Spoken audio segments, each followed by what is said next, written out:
universe has a message for you. I was hearing it's about the end of hopelessness. So I think for some of y'all out there, you've been feeling really hopeless. Maybe you've been really going through a difficult period right now. And I think it's time that all of that is about to change. And I love that for you. If you've been feeling hopeless, this message is for you. Today I'm reading from my Osho Zen cards.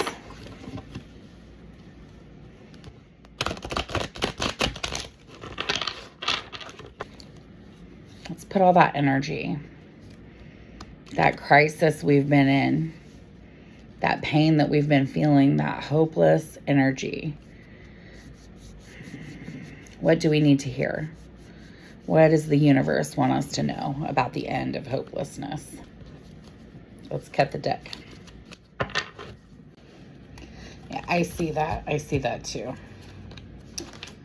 Okay. Yeah. Absolutely. Comparison. Some of y'all are feeling hopeless because you're comparing yourselves to others. You're thinking about where you think you should be by this point in your life. You're thinking about all these things that you have yet to accomplish. Maybe someone else is getting married. Someone else is having children. Someone else is getting that raise. Someone else is getting that promotion. Someone else knows where they want to go in life. Someone else isn't struggling as much as you. You know what? Don't compare yourself to others. There are so many people who are successful, who these things happen for them later in life. I mean, Martha Stewart didn't publish her first cookbook until she was 40. Julia Childs didn't learn how to cook until she was 40, and then didn't publish her first book or become a chef until she was 50. So, you know, these things, you can't compare yourself to other people. There is a laundry list of people in the world who haven't done their great things yet. And that doesn't mean that you're hopeless. That doesn't mean that your future looks like your present. It doesn't mean that your future can't look as good as someone else's present. It's just that we can't keep comparing ourselves to other people. Listen, in fact, I'm going to look in my notebook, because one of the things that I recently did for myself, and maybe this is why I've been called to give y'all this message, because I had a rough year last year and I was starting to feel hopeless myself. And I looked up a list of late bloomers and people who succeeded later in life. Let me see here. Here we go. There's a long list of actors who didn't get their big break until they were older. Bryan Cranston was 44. Alan Rickman was 42 in Die Hard.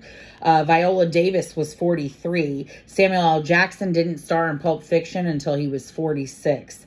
Morgan Freeman was 50 when he got his first big break. Danny Trejo, let's talk about someone who struggled with addiction, who went to jail, in and out of jail, and got his big first acting break at the age of 41. Survivors. You know, Colonel Sanders didn't open his first KFC till he was 62 years old. Other great people too. I mean, Bob Ross was 41 when he became the painter that we all knew and loved. He didn't learn how to paint until he came out of the Air Force. You know, your next chapter could be your big one, or your one after that. You can't compare yourself to other people, because it's not good for you. It's helping this hopelessness stay in your mind and your heart, and there's no place for it here. Toni Morrison, an amazing writer, didn't get her first big break until she was 39. Maya Angelou, talk about survivors. I mean, Maya Angelou was a survivor of sexual assault, of abuse. Maya Angelou was a sex worker at one point in time. Maya Angelou had a string of careers that didn't work out for her, as well as a divorce by the time that she was 41, which is when she published Why the Caged Bird Sings. Wow, literally raining, because we are starting with a clean slate. It's time for a new vision. We're throwing out this. No more comparison.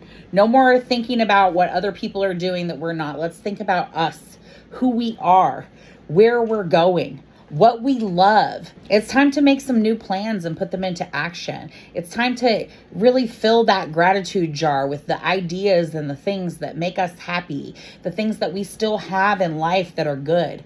So maybe we have lost some things. Maybe we're struggling with some grief. Maybe we're going through a really tough time right now and it's hard to feel hope.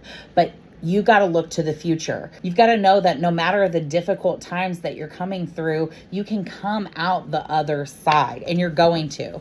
And how are we going to do that? Existence. Because existence is a series of up and downs. Just because you're down right now doesn't mean you're not going to get up. It's like Maya Angelou all over again. Still I rise. Still I rise.